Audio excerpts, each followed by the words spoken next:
राधे मेरी स्वामिनी, मैं राधे को दास। राधे मेरी स्वामिनी, मैं राधे को दास। जन्म जन्म मोहे दीजियो, श्री वृंदावन वास, श्री वृंदावन वास। राधा तू बड़ भागिनी, कौन तपस्या कीन, तीनों लोक के नाथ है, सो तेरो आधीन, सो तेरो आधीन। जय राधा माधव कुंज बिहारी, जय राधा माधव कुंज बिहारी, जय राधा माधव कुंज बिहारी,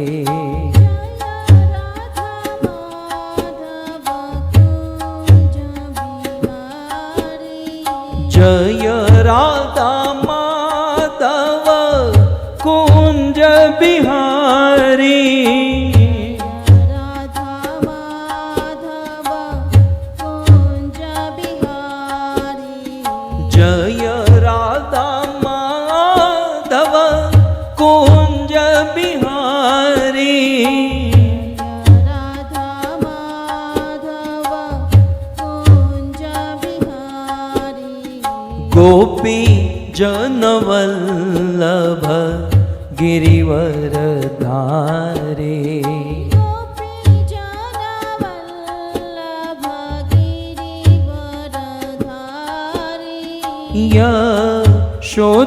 यशोदानंदन ब्रज जन रंजन, यशोदानंदन ब्रज जन रंजन, यशोदानंदन ब्रज जन रंजन, यशोदानंदन ब्रज जन रंजन, यशोदानंदन ब्रज जन रंजन, यशोदानंदन ब्रज जन रंजन, यमुना तीर वनचारे, यमुना तीर वनचारी,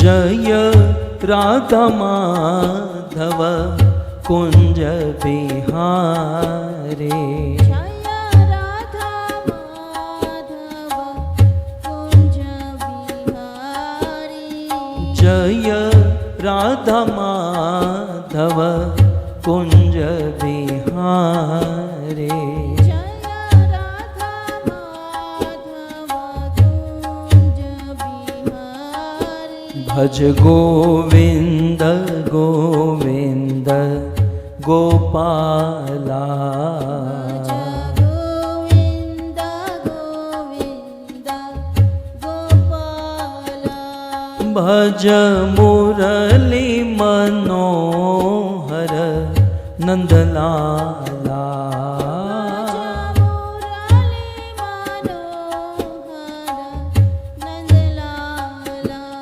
भज मुरली मनोहर नंदलाला भज मुरली मनोहर नंदलाला भज गोविंद गोविंद गोपाला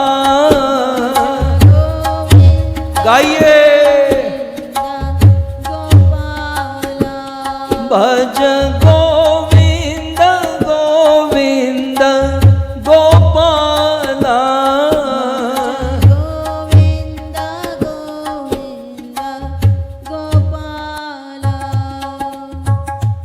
जय जय नंद यशोदा दुलार गिरिवरधारी गोपाल जय जय नंद नंद यशोदा दुलार गिरिवरधारी गोपाल गोपाल गोपाल गोपाल गोपाल गाइए गोपाल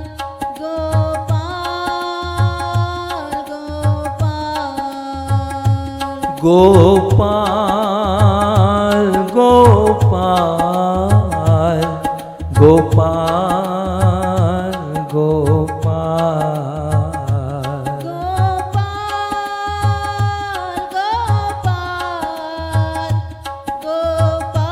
गोपाल गोपाल जय जय नंद यशोदा दुलार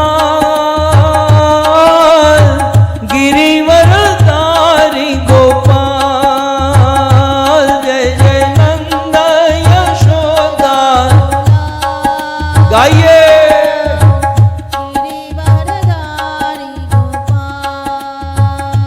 हाँ हरे कृष्णा कृष्णा कृष्णा हरे हरे हरे राम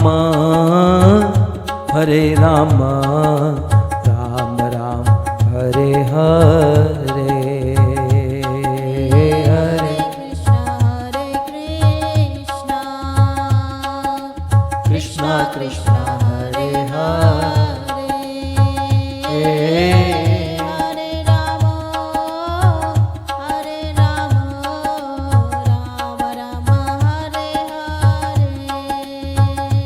बोलो हरे कृष्णा कृष्ण कृष्णा हरे हरे हरे राम राम राम हरे हरे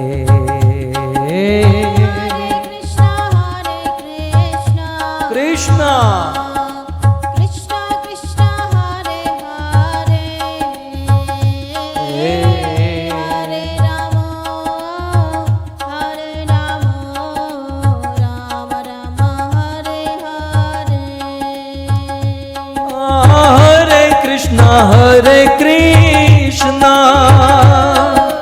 कृष्णा कृष्णा हरे हरे हरे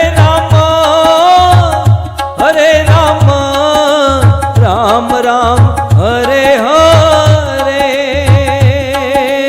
हरे कृष्णा जय हो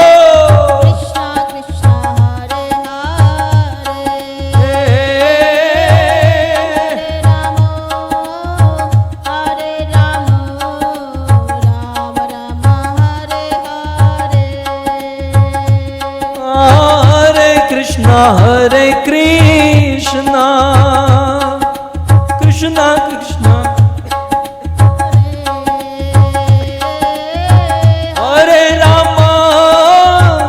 हरे राम राम राम हरे हरे हरे कृष्णा कृष्णा कृष्णा हरे हरे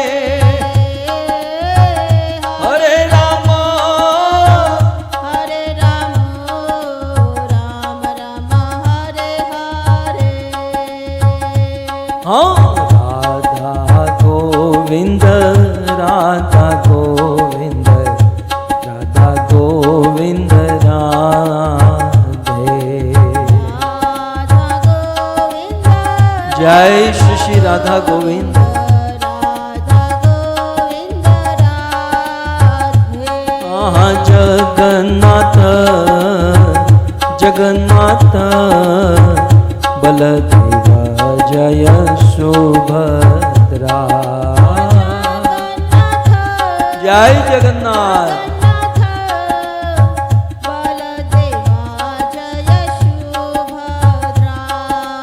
रघुपति राघव राजा राम पतित पावन सीताराम रघुपति राघव राजा राम पतित पावन सीताराम राजा राम पतित पावन सीताराम राजा राम पतित पावन सीताराम बोलो रघुपति राघव राजा राम पतित पावन सीताराम हो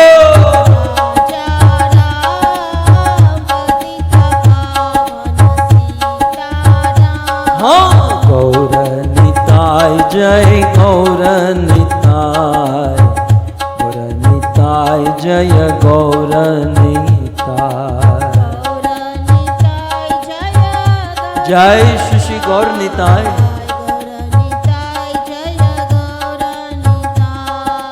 प्रभुपाद प्रभुपाद प्रभुपाद श्रील प्रभुपाद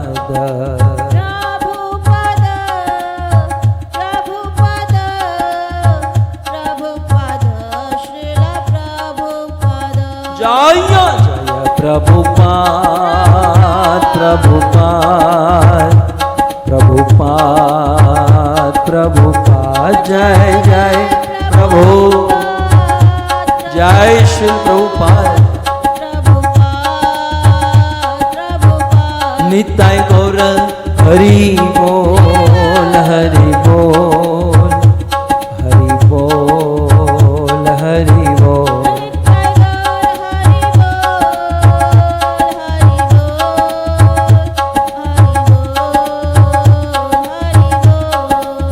युग धर्म हरिनाम संकीर्तन की श्री कृष्णचंद्र भगवान की श्री रामचंद्र भगवान की जगत गुरु शिल प्रभुपाद की निताई गौर प्रेमानंदे जय जय श्री राधे जय जय श्री राधे जय जय श्री राधे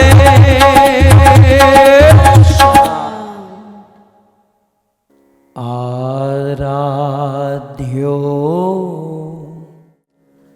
भगवान ब्रजेश तनय तद्धाम वृंदावन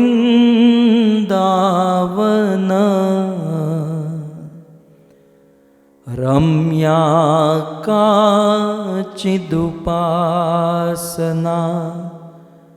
ब्रजबधो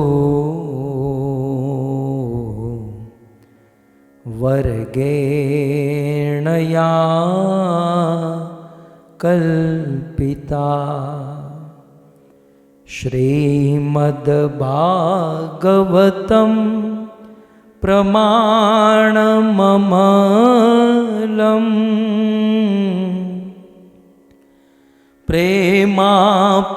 प्रेमापुमर्तो महान् श्री चैतन्य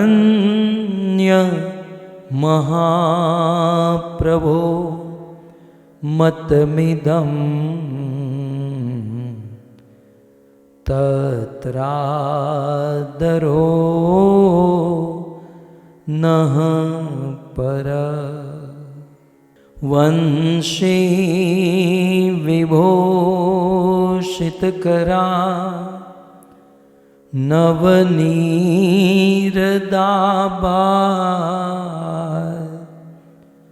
पीतांबर दरुण बिंब फल दरोष्टा पूर्णेन्दु सुंदर मुखा अरविंद नेत्रा कृष्णात् परं किमपि तत्व अहं न जाने करारविंदे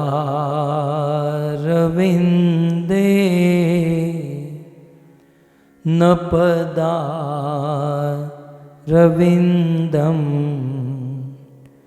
मुखारविंदे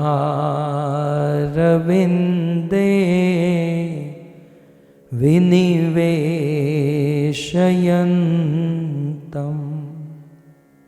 वटस्य पत्रस्य पुटे शयानं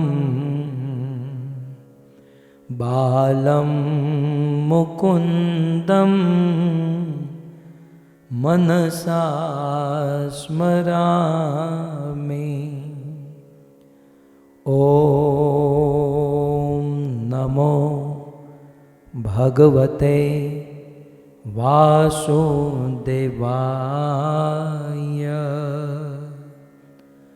ॐ नमो भगवते वासुदेवाय।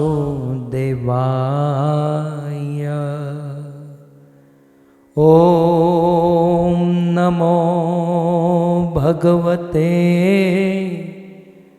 वासुदेवाय।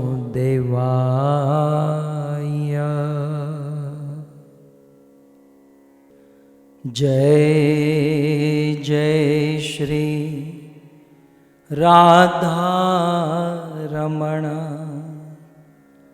जय जय नवल किशोर जय गोपी चित चोर प्रभो जय जय माखन चोर जय जय माखन चोर। श्री कृष्णचंद्र भगवान की, जगत गुरु श्रील प्रभुपाद की।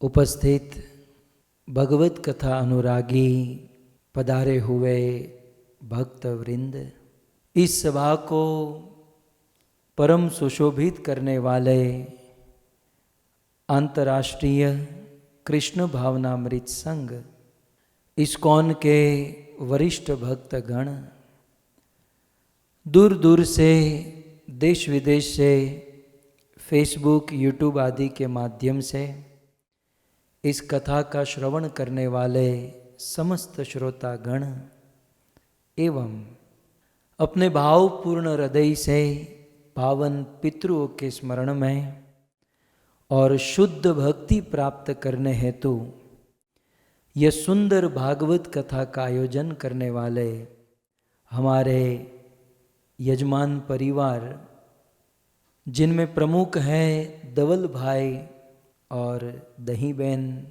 यह पूरा पटेल परिवार, प्रेम हरि प्रभु, हरि लीला माता, किंजल भाई, जलपा बहन, भामिनी माता जी, हरिप्रिया माता, रूपल भाई, श्याम संजना राघव, पूरा परिवार एक साथ बैठकर सुंदर भगवत कथा का आयोजन कर रहा है। आप सभी भक्तों का श्रीमद् भागवत कथा के चतुर्थ दिवस में पुनः एक बार हार्दिक स्वागत एवं आप सबके चरणों में हमारा प्रणाम। राधे श्याम। और आइए अब महाभागवत पितामह भीष्म के उद्गार को हम सुने। इस धनुर्मास के पर्व में, धनुर्मास के अवसर में दो स्तुति गोदा माता के द्वारा आंडाल आरवार के द्वारा गाई हुई स्तुति और पितामह भीष्म के द्वारा गाई गई स्तुति इस धनुर्मास में सुनी जाती हैं। सो आइए ज़्यादा समय न लेते हुए जितना हो सके उतना अधिक हम भीष्म स्तुति के श्लोकों का आस्वादन करने का प्रयास करें। गत सत्र में हम श्रवण कर रहे थे, भगवान श्री कृष्ण ने पितामह भीष्म से कहा कि आप अपनी मति रूपी कन्या का विवाह हमारे साथ कराना चाहते हो, मैं समझ गया, लेकिन पितामह आपने अपनी कन्या को पूछा क्या आपकी कन्या मुझसे विवाह करना चाहती हैं कि बस आप ही निकल पड़े हो शादी कर लो शादी कर लो। तब पितामह भीष्म ने इस दूसरे श्लोक में इस स्तुति में कहा कि हे कृष्ण, इस दुनिया में ऐसा कौन है जो आपको प्राप्त करना नहीं चाहेगा? इस दुनिया में ऐसा कौन है जो आपसे विवाह करना नहीं चाहेगा? कृष्ण, इस दुनिया में ऐसा कौन है जो आपसे संबंध जोड़ना नहीं चाहेगा?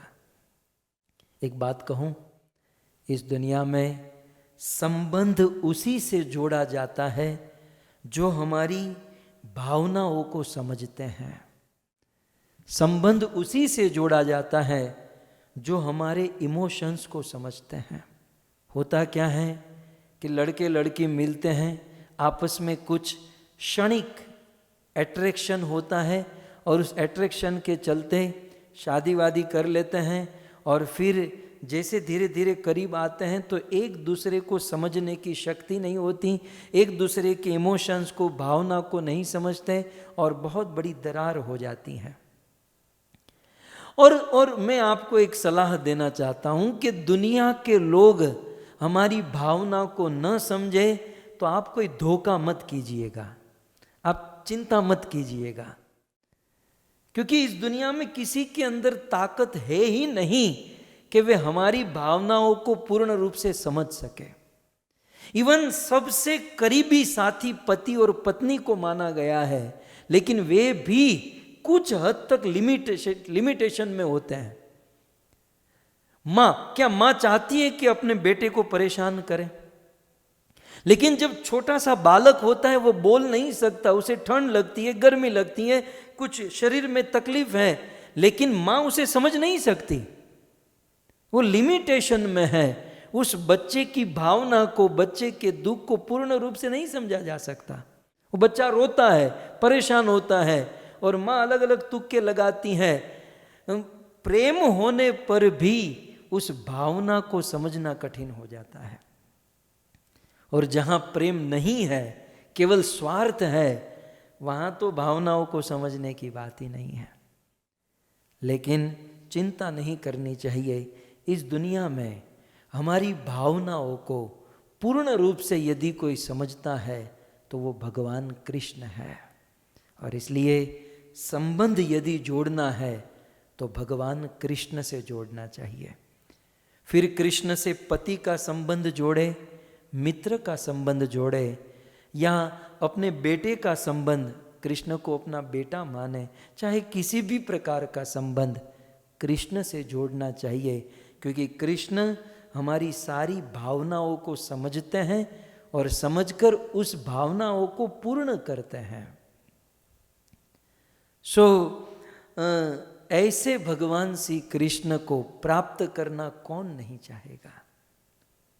आजकल जब चुनाव का अवसर आता है, मैं इलेक्शन की बात नहीं करता, लाइफ पार्टनर के चुनाव का समय आता है, तो बुद्धिमान व्यक्ति ज्यादा रूप पर नहीं जाते, रूप नहीं देखते, ज्यादा धन पैसे नहीं देखते, ज्यादा क्या देखते हैं कि मेरा होने वाला लाइफ पार्टनर क्या मुझे समझ सकता है, क्या वो मेरी फीलिंग्स को, मेरी भावना को समझ सकता है।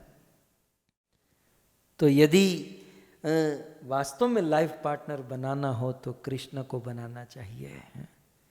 तो ऐसा कौन है जो कृष्ण को प्राप्त करना नहीं चाहेगा। इसलिए कहते हैं पितामह भीष्म, त्रिभुवन कमनम तमालवरणम रविकर गौरव राम्बरम दधाने वपुरलककुला वृताननाब्जं विजय सखे रतिरस्तु मे नवद्या। पितामह भीष्म कहते हैं कि त्रिभुवन कमनम, जो हम कल सुन चुके हैं इतनी बात, तीनों भुवन में रहने वाले लोग कृष्ण आपको प्राप्त करने की कामना करते हैं।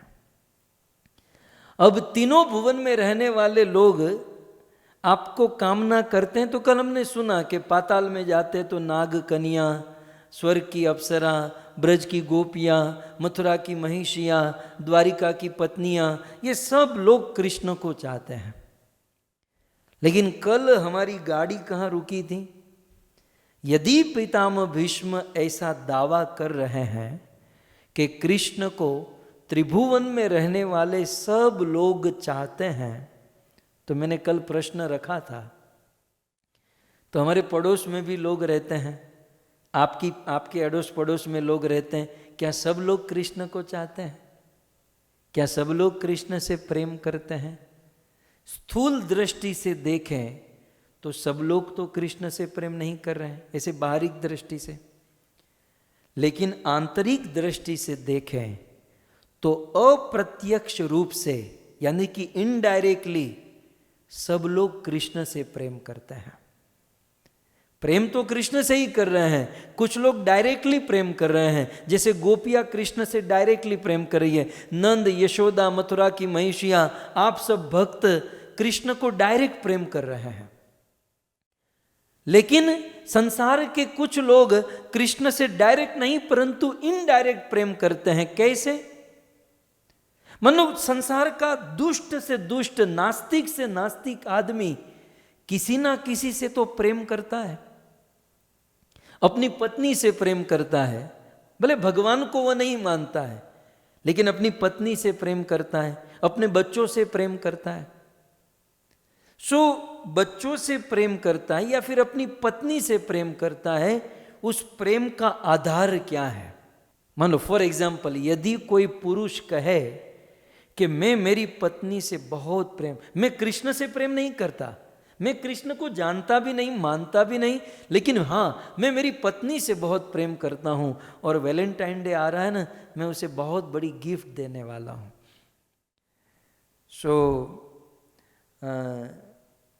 फिर अचानक एक दिन उनकी पत्नी की मृत्यु हो जाए, मृत्यु ना हो भगवान करे, लेकिन जस्ट एक एग्जाम्पल कि ऐसा पति जो अपनी पत्नी से बहुत प्रेम करता है, फिर अचानक पत्नी की मृत्यु हो जाए, तो फिर वो रोने लगता है, मेरी पत्नी चली गई, हाय रे मेरी पत्नी चली गई, वो मर गई। तब कोई आदमी आकर कहे कि आप जिस पत्नी से प्रेम कर रहे थे वो पत्नी तो आपके सामने ही है, ये सामने लेटी हुई है, वही आंख है, वही कान है, वही हाथ है, वजन करो तो 50 ग्राम ज्यादा मिलेगा, कम नहीं मिलेगा। तो फिर रोना किस बात का? बोले नहीं नहीं वो चली गई, शरीर तो सामने है। तो प्रश्न यहां पर यह है कि एक पति दावा करता है कि मैं मेरी पत्नी से प्रेम करता हूं, तो वो पत्नी के शरीर से प्रेम करता है कि शरीर के अंदर जो चेतन तत्व है उससे प्रेम करता है?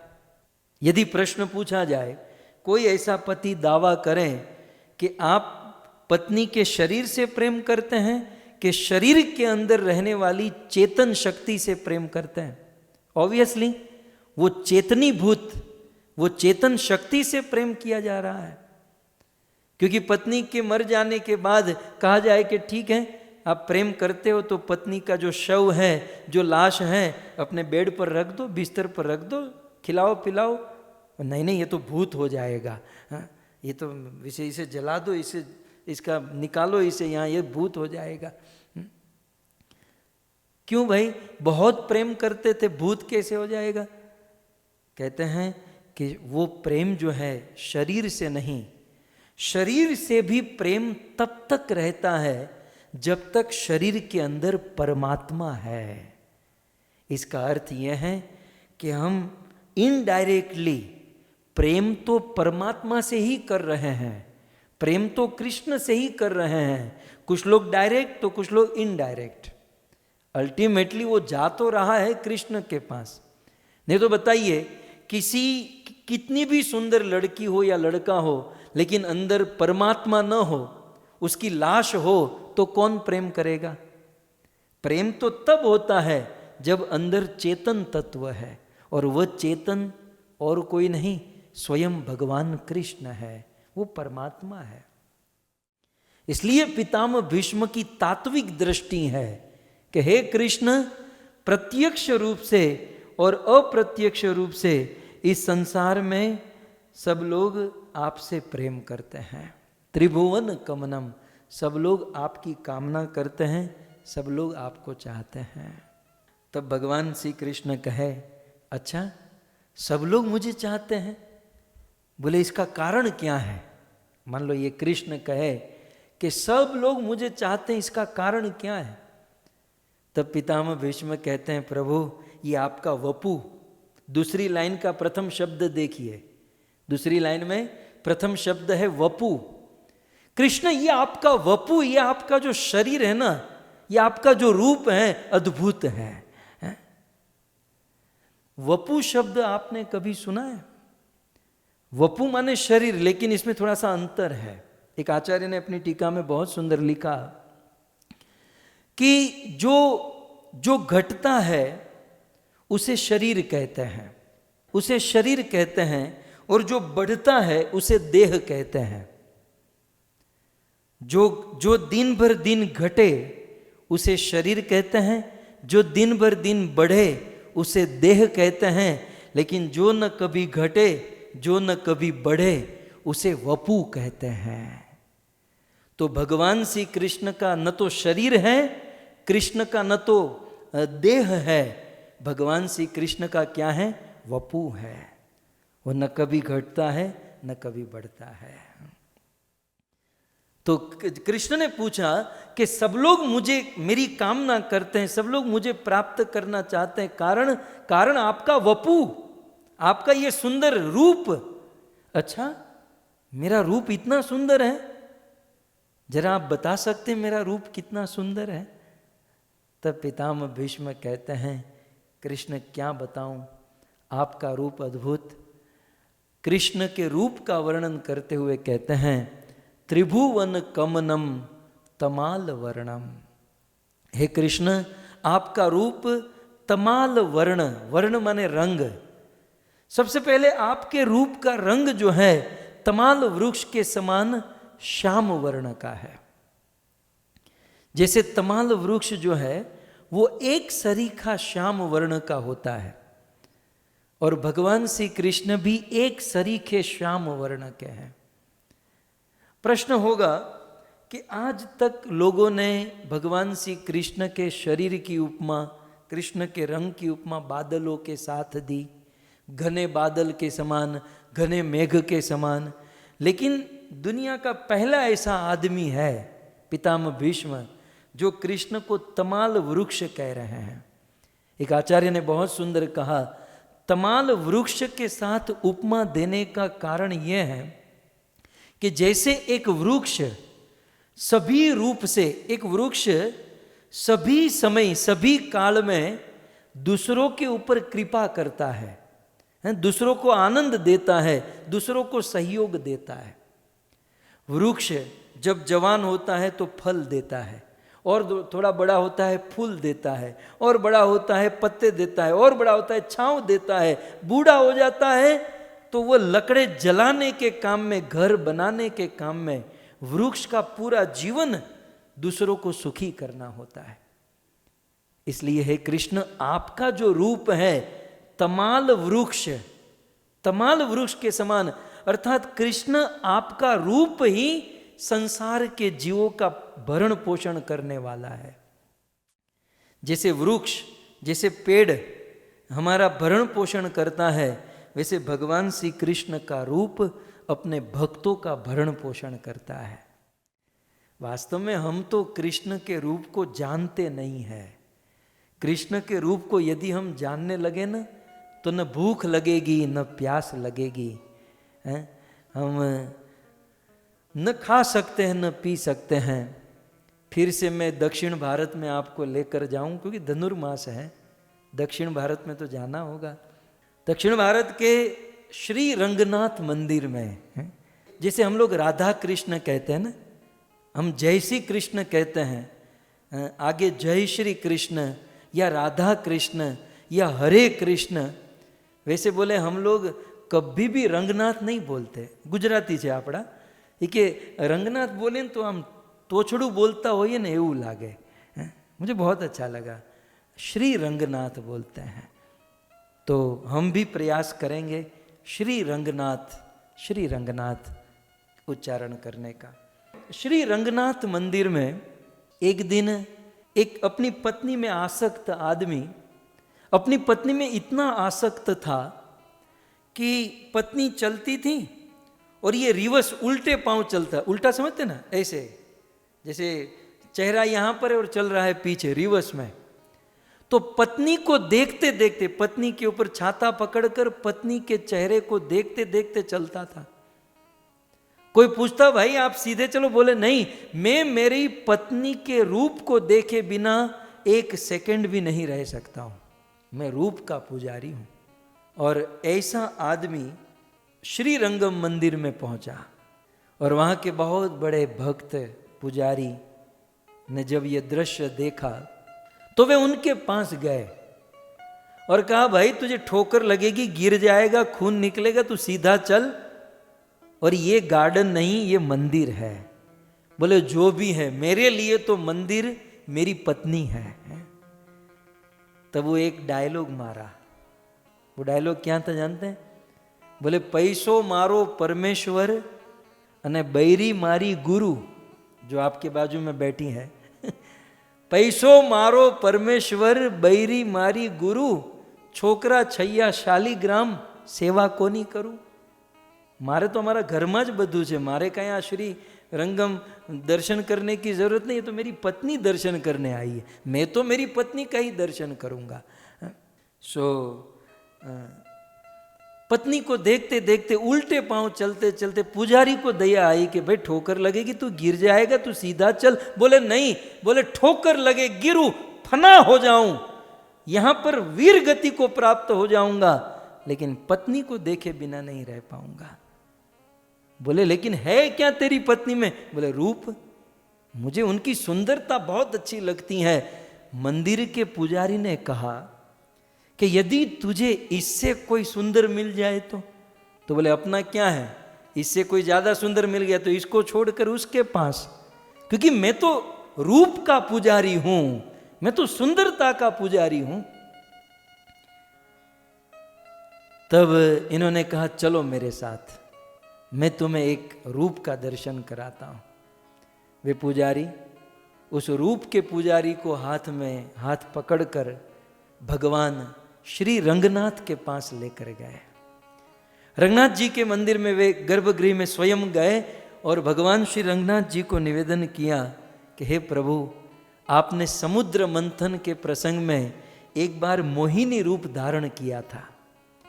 प्रभु आज आपके दरबार में रूप का पुजारी आया है, मैं निवेदन करता हूं एक बार वही मोहिनी रूप आप इसे दिखा दीजिए ताकि इसका उद्धार हो जाए। और भगवान श्री रंगनाथ ने मोहिनी रूप धारण, भगवान तो पुरुष रूप में ही इतने सुंदर लगते हैं, ऊपर से उन्होंने मोहिनी रूप धारण किया, पट खुला, और जो रूप का पुजारी जो था अपनी पत्नी को देखे बिना जी नहीं सकता था, जब भगवान श्री रंगनाथ जी के मोहिनी स्वरूप को देखा वहीं पर बैठ गया। आधे घंटे के बाद उसकी पत्नी आई, अजी चलो छाता ले लो। हम पत्नी ने ते बहु मारे शू केवू हवे, तुम्हारी पत्नीओ बाजू में बैठी है, उसको भी इच्छा होती है कि मेरे पति मेरी सैंडल उठा ले। आजकल खैर, तो पत्नी ने कहा छाता ले लो, चलो घर पर वापस जाना है। तब उस रूप के पुजारी ने कहा कि तुम जाओ मैं तो अब यहीं पर रहूंगा। भक्तों, ऐसा वर्णन है, कई दिनों तक न उसने भोजन किया, न पानी पिया, न निद्रा हुई। उनका भोजन, उनका सब कुछ भगवान श्री रंगनाथ का रूप था। सो कहने का अर्थ यह है, पितामह भीष्म यहां पर कृष्ण को तमाल वर्णम, तमाल वृक्ष कह रहे हैं। जैसे वृक्ष हम लोगों के जीवन का भरण पोषण करता है, वैसे कृष्ण का रूप भक्तों के जीवन का भरण पोषण करता है। अब क्या कहें, हमारे ब्रज में एक बहुत सुंदर बात कही गई, दर्शन को नैना तरसे, वचन सुनत को कान। ध्यान से सुनिएगा, दर्शन को नैना तरसे, वचन सुनत को कान, मिलने को हियरा तरसे, जिय के जीवन प्राण, गोवर्धन वासी सांवरे, तुम बिन रहियो न जाए, गोवर्धन वासी सांवरे, तुम बिन रहियो न जाए। ब्रज में अनेकों ऐसे संत हुए जो भगवान के रूप, भगवान की सुंदरता पर इतने मंत्र मुग्ध हुए। उनका जीवन, उनका भोजन पानी सब कुछ भगवान का रूप होता था। सो कृष्ण का रूप भक्त की भक्ति का पोषण करता है। तमाल वृक्ष जो है वो श्याम वर्ण का होता है। इस दुनिया में सभी रंग को एकत्रित करो, लाल ले लो, नीला ले लो, पर्पल, ये सब બધું ભેગું करो तो अंत में कौन सा रंग बनेगा? काला रंग बनेगा। ठीक उसी प्रकार दुनिया के सभी रसों को, शांत रस, दास्य रस, सारे रस और रंग को आप एकत्रित करो तो काला बनता है। काला रंग जो है सभी रंगों का प्रतीक है। इसलिए हमारे भगवान श्री कृष्ण काले हैं, जिसमें सारे रंग समाये हुए हैं, जिसमें सारे रूप और रस समाये हुए हैं। इसलिए हमारे भगवान श्री कृष्ण काले हैं। और किसी एक रसिक आचार्य ने कहा कि भगवान श्री कृष्ण काले क्यों हैं? क्योंकि उनको किसी की नजर न लग जाए, इसलिए भगवान ने अपने आप को काला ही रहने दिया। तो बलराम जी अक्सर कहते थे ना कि नंद गोरे यशोदा गोरी, तू काला कलूटा कहां से आ गया।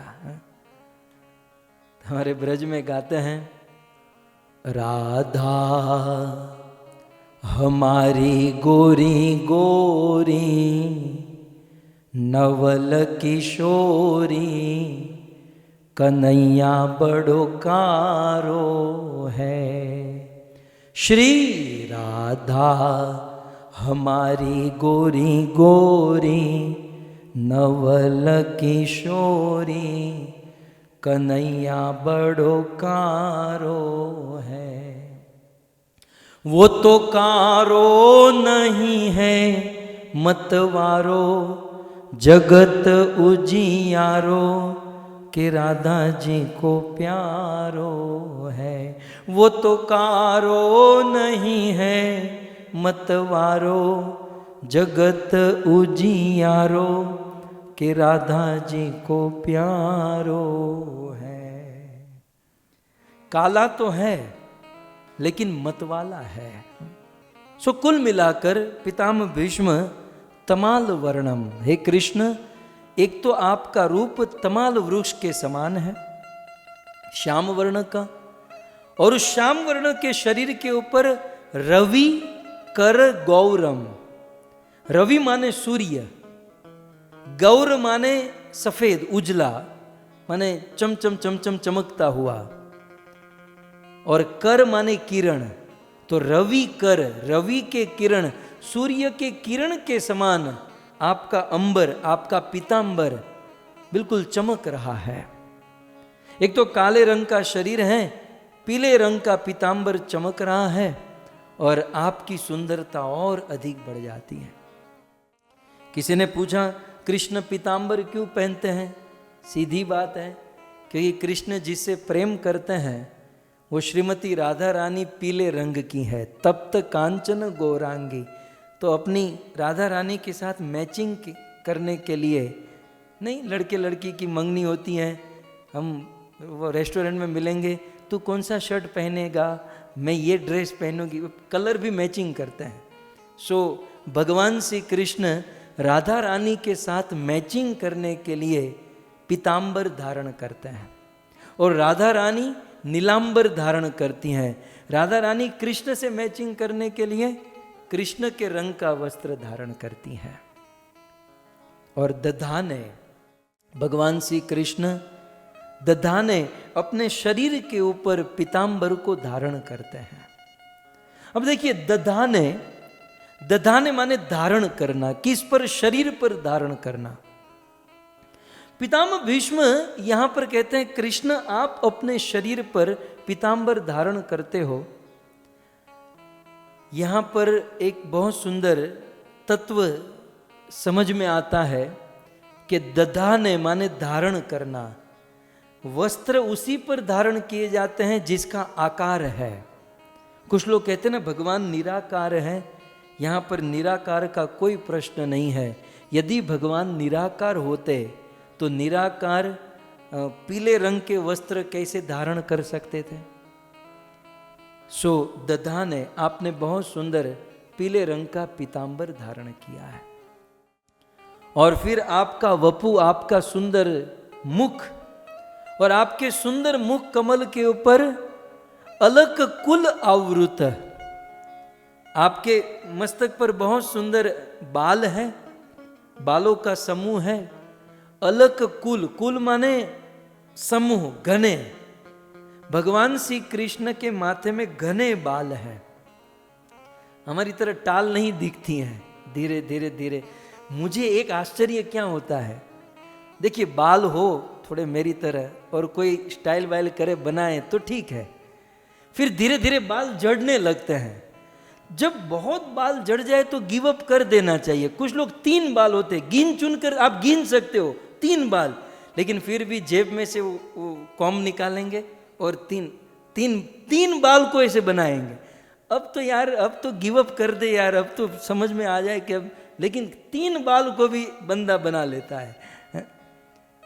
सो कहने का अर्थ यह है कि भगवान श्री कृष्ण के बाल जो है बिल्कुल एक एक शब्द समझिए। वपु, वपु माने अपने चेहरे के ऊपर, शरीर के ऊपर।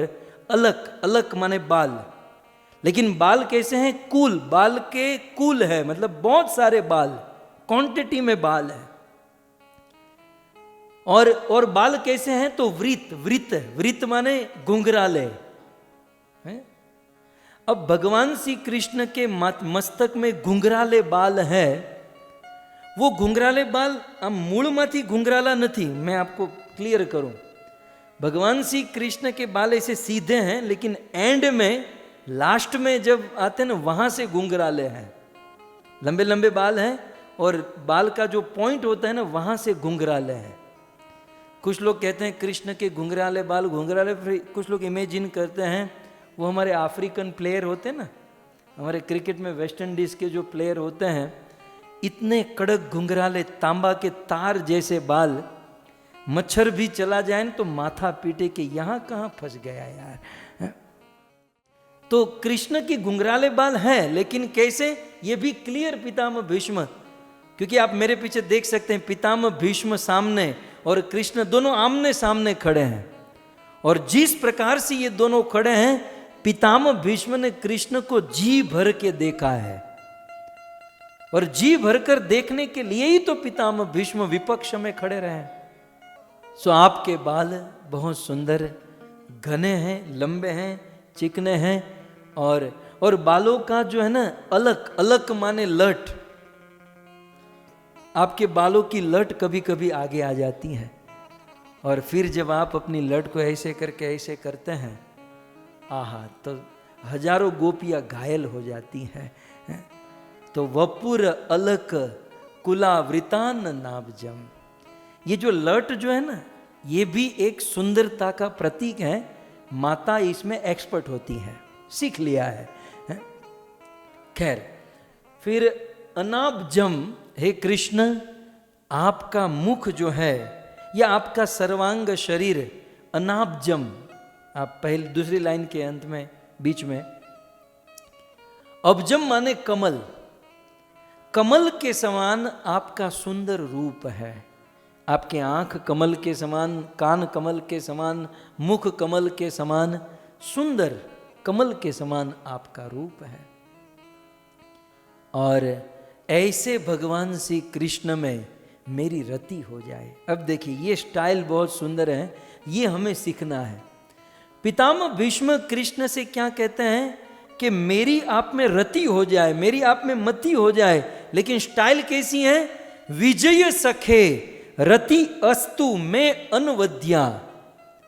विजय के सखा, विजय माने अर्जुन, अर्जुन के सखा में मेरी रति हो जाए, अर्जुन के सखा में मेरा प्रेम हो जाए। एक सिद्धांत है कि भगवान को डायरेक्ट संबोधन देते हैं ना, मतलब डायरेक्ट कृष्ण, गोविंद, माधव, मुरारी, कृष्ण को इतना आनंद नहीं आता। लेकिन कृष्ण के भक्त का नाम लेकर कृष्ण को जब हम पुकारते हैं, कृष्ण के करीबी भक्त के नाम के साथ जब हम कृष्ण को पुकारते हैं, तो तुरंत भगवान कृष्ण हमारे सामने देखते हैं। इसलिए पितामह भीष्म ने इस सिद्धांत को यहां पर खोला कि मैं कृष्ण को नहीं, विजय सखे अर्जुन के सखा में मेरी प्रीति हो जाए। आप देखिए स्टाइल, नहीं तो सीधे कह सकते थे तो कृष्णेर, संस्कृत कंप्लीट हो जाता, कृष्णेर रतिर ममास्तु, ठीक था। लेकिन कृष्ण न कहकर क्या कहा? विजय सखे रति मम अस्तु। इसका अर्थ यह है कि हम जब भगवान श्री कृष्ण को उनके भक्त के नाम से पुकारते हैं, कैसे? जैसे यशोदानंदन, हे यशोदानंदन, कृष्ण तुरंत हमारे सामने देखेंगे। हे नंद नंदन, हे देवकी नंदन, हे वासुदेव, हे राधा गिरधारी, हे राधा गोपीनाथ, राधा के साथ, नंद के साथ, यशोदा के साथ, अर्जुन के साथ, उनके भक्तों के साथ भगवान को पुकारेंगे, तुरंत भगवान हमें दर्शन देंगे, तुरंत भगवान हमारी इच्छा पूर्ण करेंगे। इसलिए भगवान को जब हम पुकारे उनके भक्तों के साथ, आपको आपके देश के प्राइम मिनिस्टर से मिलना हो तो क्या सीधा मिल सकते हैं? लेकिन प्राइम मिनिस्टर के नज़दीक उनका पर्सनल कोई आदमी हो और उनका नाम लेकर यदि हम मिलने जाए तो तुरंत मिल जाएंगे। ठीक उसी प्रकार भगवान सीधे हमें नहीं मिलते, लेकिन उनके किसी शुद्ध भक्त के माध्यम से हम जाएंगे, तुरंत मिल जाएंगे। इसलिए कृष्ण न कहकर पितामह भीष्म ने विजय सखा कहा। अच्छा, यहां पर और एक प्रश्न एक आचार्य ने उठाया कि पितामह भीष्म ने अब कृष्ण को संबोधन देना ही था किसी भक्त के साथ, तो अर्जुन का नाम क्यों लिया? विजय सखे, अर्जुन के सखा में मेरी प्रीति हो जाए, ऐसा क्यों कहा? उद्धव सखे भी कह सकते थे कि उद्धव सखे रतिर ममास्तु, या फिर श्रीदाम श्रुदाम, कृष्ण के तो बहुत सारे, मधुमंगल सखे रति ममास्तु, अर्जुन सखा क्यों कहा? आचार्य तो टीकाकार है, सारी बातें आचार्यों ने बहुत सुंदर कहा कि अर्जुन का नाम इसलिए लेते हैं क्योंकि भगवान श्री कृष्ण ने अपनी अनेक अनेक लीलाओं में अपना प्रेम प्रकट किया, परंतु कुरुक्षेत्र की भूमि में भगवान श्री कृष्ण ने अर्जुन के प्रति जो प्रेम प्रकट किया वो कहीं नहीं किया।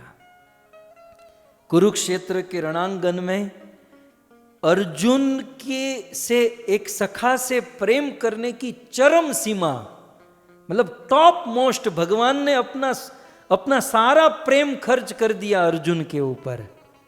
नहीं तो अर्जुन की ताकत थी युद्ध जीत सके, पांडवों की औकात थी पितामह भीष्म, द्रोणाचार्य, कर्ण, कृतवर्मा, अश्वत्थामा, दुर्योधन, कितने बड़े बड़े तिमिंगल खा जाते पांडवों को 5 मिनट में।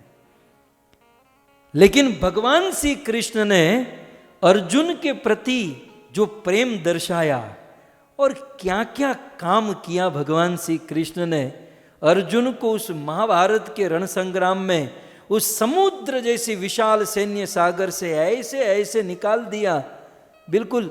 और आप देखिए 18 औक्षोणी सेना में सब लोग मारे गए, केवल 5 लोग ही जीवित रहे, 5 पांडव।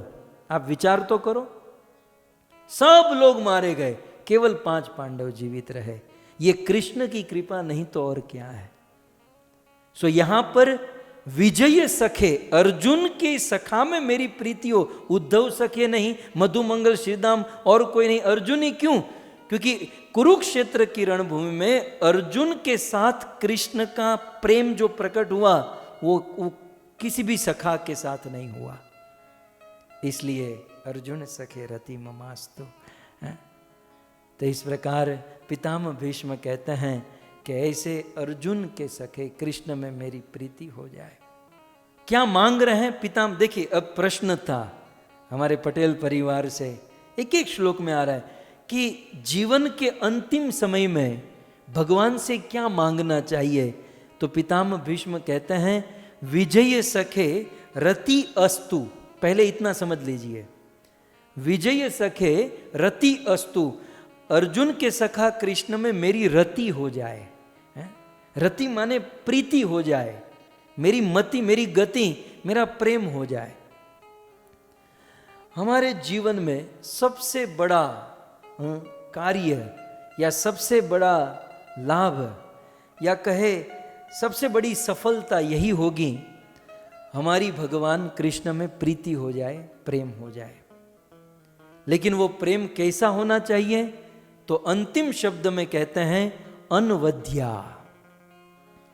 कृष्ण मेरी आपसे रति मति प्रीति हो जाए, लेकिन वो प्रीति कैसी होनी चाहिए? अनवद्या। माने इसके 2 अर्थ हैं। अनवद्या माने एक अर्थ है निष्काम। कृष्ण मेरी आपसे प्रीति हो, प्रेम हो, लेकिन दुनिया वालों की तरह नहीं। जॉब छूट गई तो मंदिर चले गए कि प्रभु मुझे जॉब मिल जाए, हैं? शादी नहीं हो रही तो मंदिर चले गए। कामना वाली नहीं, एक तो निष्काम। हे कृष्ण, आप में मेरी निष्काम रति हो जाए। और अनवद्य का दूसरा अर्थ है दोष रहित। श्रीपाद श्रीधर स्वामी कहते हैं दोष रहित प्रीति आपके अंदर हो जाए। अब भगवान की भक्ति में दोष क्या है? हम सब भक्ति करते हैं, लेकिन हमारी भक्ति कैसी होनी चाहिए? अनवद्या। रति तो है, तो रति तो है, हमारी भक्ति तो है भगवान में, लेकिन उसमें दोष है। अनवद्या माने निर्दोष। तो प्रश्न होगा कि हमारी भक्ति में दोष क्या है? 2 दोष है। एक, भक्ति करते हुए अन्य फल की कामना। जब हम भक्ति करते हैं तो भगवान को छोड़कर, कृष्ण की प्रसन्नता को छोड़कर अन्य अन्य वस्तु की कामना, यह है भक्ति का दोष। और यह भक्ति में बहुत बड़ा स्पीड ब्रेकर है। सो अन्य वस्तु की कामना नहीं होनी चाहिए। श्रीमद् भागवत में कितने कितने प्रसंग है। वो फल बेचने वाली बाई जब कृष्ण को सारा फल देकर चली गई, और जब उन्होंने अपने घर जाकर टोकरी उतार कर देखी तो पूरी टोकरी भर गई सोने हीरे मोती से, लेकिन उसने उसे स्वीकार नहीं किया, यमुना में फेंक दिया। मुझे आपसे कोई कामना नहीं कृष्ण, मैं तो आपसे प्रेम की हूं और प्रेम के बदले प्रेम चाहती हूं। वित्रासुर ने कहा ननाक पृष्ठम न च पार पृष्ठम। भगवान रामचंद्र को गंगा पार करवाई, रामचंद्र के चरण धोए, गंगा पार करवाई, और गंगा पार करने के बाद रामचंद्र ने केवट को सोने की मुद्रिका देना चाहा कि आप अपनी उतराई मेहनत का फल रख लीजिए। तब केवट ने भी यही कहा, नाथ आज मैं काहूं न पावा, मीटे दोष दुख दारिद दावा। अब कछु नाथ न चाहिय मोरे, दीन दयालय नुग्रह तोरे। हे नाथ, हे प्रभु, अब कछु नाथ न चाहिए, मुझे कुछ नहीं चाहिए, मुझे बस आपका प्रेम चाहिए। सो यहां पर पितामह भीष्म कहते हैं, कृष्ण मेरी आपसे रति हो, लेकिन कैसी? अनवद्या, दोष रहित। हमारी भक्ति में प्रथम दोष क्या है? हम भक्ति करते हुए भगवान से कामना करते हैं। लेकिन चैतन्य महाप्रभु ने हमें क्या सिखाया? हम भक्ति करें, भाव क्या रखे? न धनम न जनम न सुंदरी, कविताम व जगदीश कामये, मम जन्मनि जन्मनीश्वरे, भवताद भक्तिर अहेतु कित्वई। महाप्रभु ने हमने सिखाया कि भक्ति करे, लेकिन भक्ति में कोई कामना न रखे। ये कलयुग का दुर्भाग्य क्या है जानते हैं? भक्ति सिखाने वाले बिना पैसे की कामना के व्यासपीठ पर नहीं बैठते। अब प्रवचन कथा शुरू ही होती है पैसों की कामना से, तब दूसरों को शुद्ध भक्ति और शुद्ध भक्ति का मार्ग कैसे सिखा पाएंगे? इसलिए हम स्वयं निष्काम भक्ति करें और दूसरों को निष्काम भक्ति सिखाए। यह है शुद्ध मार्ग, यह है उत्तम मार्ग। और फिर अनवद्या भक्ति में दूसरा दोष क्या है? अखंडित भक्ति, अर्थात भक्ति में विघ्न आ जाना, भक्ति शिथिल हो जाना, भक्ति कम हो जाना, यह है भक्ति का दोष। सो पितामह भीष्म कहते हैं कि कृष्ण, मेरी भक्ति में कोई कामना न आए और मेरी भक्ति में कोई रुकावट न आए, आप मुझे ऐसा आशीर्वाद दीजिए। इस प्रकार पितामह भीष्म अपनी स्तुति का यह दूसरा श्लोक यहाँ पर समाप्त करते हैं। अब पितामह भीष्म कहते हैं, कृष्ण आप तो सुंदर हो ही, आपने श्लोक में देखा, कहते हैं कृष्ण आप तो सुंदर हो ही, लेकिन आप जब अपने भक्त की रक्षा करने के लिए, अपने भक्त की सेवा करने के लिए मेहनत करते हो, परिश्रम करते हो, तब आपकी सुंदरता और बढ़ जाती है। अब देखो भक्त पितामह भीष्म क्या कहते हैं, प्रभु आप जब मंदिर में खड़े रहते हो ना, ठाकुर जी मंदिर में होते हैं, आरती पूजा होती है, प्रभु मंदिर में आप खड़े रहते हो तो आप सुंदर लगते हो, लेकिन मंदिर से उतरकर जब आप भक्त को सुखी करने के लिए या उनकी रक्षा करने के लिए मेहनत करते हो, परिश्रम करते हो, तब आपकी सुंदरता करोड़ों गुना बढ़ जाती है। और ये बात भी सत्य है। चाहे भगवान कृष्ण हो या कृष्ण के भक्त हो, हम लोग टिप टॉप धोती कुर्ता बाल बाल सेट करके बिल्कुल हार बार पहनकर बैठ जाते हैं, और जो सुंदरता होती है उससे कई गुना, कोटि गुना अधिक सुंदरता किस में जानते हैं? जब हम सेवा करते हैं।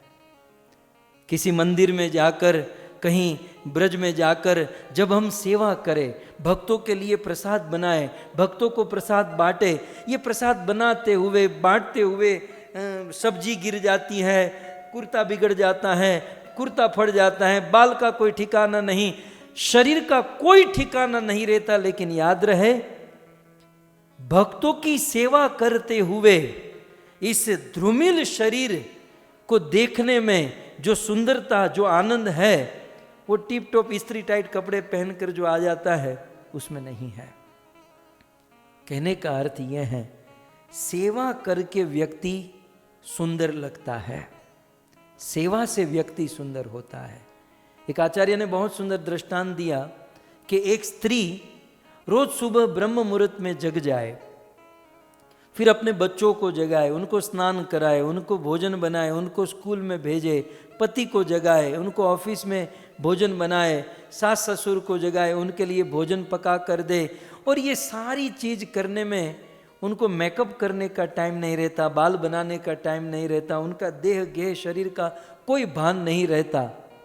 लेकिन अपने परिवार वालों की सेवा करते हुए वो जो रूप, वो जो दृश्य, वो जो उनकी सुंदरता है, वो सेवा नहीं करने वाली स्त्री केवल मेकअप करके बैठी रहती है, उसमें वो रूप, वो सुंदरता नहीं है। इसलिए पितामह भीष्म कृष्ण के लिए कहते हैं कि मंदिर में खड़े रहते हो ठीक है, अच्छे लगते हो, लेकिन मंदिर से बाहर आकर जब भक्तों की रक्षा या सेवा करने के लिए परिश्रम उठाते हो, तब आपकी सुंदरता और बढ़ जाती है। और इसलिए अगले श्लोक में पितामह भीष्म कहते हैं, युधितुर गरजो विधूम्र विश्वक कचलुलित श्रम वार्यलं कृतास्ये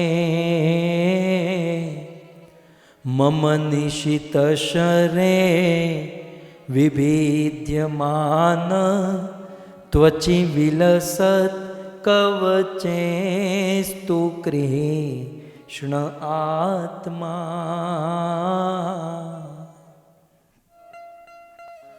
पितामह भीष्म कहते हैं कि हे कृष्ण, आप जब मेहनत करते हैं, भक्तों की रक्षा करते हैं, आपकी सुंदरता और बढ़ जाती है।